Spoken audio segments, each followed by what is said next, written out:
restaurant et on a accumulé des tips et des astuces et des choses incroyables pour pouvoir booster les activités. Et je me suis dit que j'allais me faire un challenge et que tous les jours, j'allais vous transmettre ce qui est super important. Alors pour cette première vidéo, je vais vous parler de quelque chose qui est pour moi fondamental, votre taux de rétention, ce que l'on appelle aussi la fidélisation. Avant même de communiquer, il ne faut pas communiquer, il faut voir si les gens reviennent. Parce que si vous communiquez et que les gens ne reviennent pas suffisamment, qu'est-ce qui va se passer? Eh bien, vous allez détruire votre produit en réalité. Donc, il faut que vous observiez deux phénomènes. Le premier phénomène, c'est à quelle fréquence les clients les plus importants reviennent. Est-ce qu'ils reviennent tous les jours, toutes les semaines, ainsi de suite. Est-ce que ce noyau de clients représente 5, 10, 15, 20, 30, 40% et vous calculez combien qu'on revienne. Deuxième aspect, est-ce qu'ils reviennent seuls ou accompagnés? Et donc ça, c'est super important. C'est parce que ça va vous permettre de voir si vous êtes dans un phénomène de contagion. Une fois que vous avez ça, alors là seulement c'est intéressant de communiquer. Et d'ailleurs, en général, c'est presque même pas trop besoin de communiquer. Donc la fidélisation, c'est quand même fondamental. C'est un point que l'on oublie, mais surtout, on se trompe tout le temps. On ne sait pas comment la mesurer, on ne sait pas comment ça va se passer.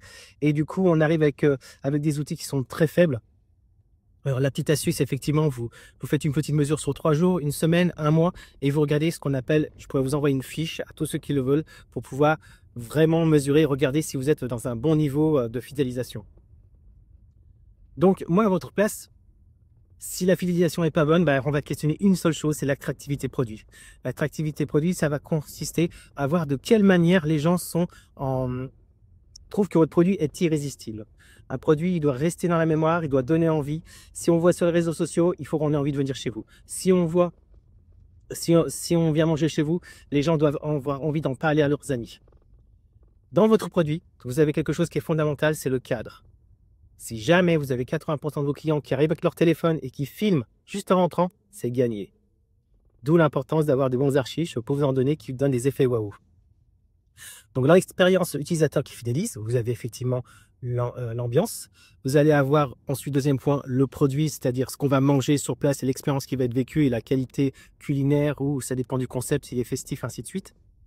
Et l'élément aussi important, c'est votre univers de marque qui va permettre, avant même qu'on arrive dans le restaurant ou dans votre restaurant, hôtel, ce que vous voulez, avant même d'arriver, ça va vous permettre en fait de voir et de projeter les clients dans l'expérience qui va être vécue.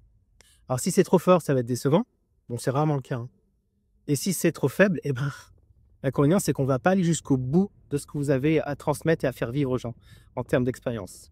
Voilà, donc je vous ai donné quelques points. Surveillez votre fidélisation et dites-le nous si vous avez des soucis, si vous voulez avoir quelques petits conseils.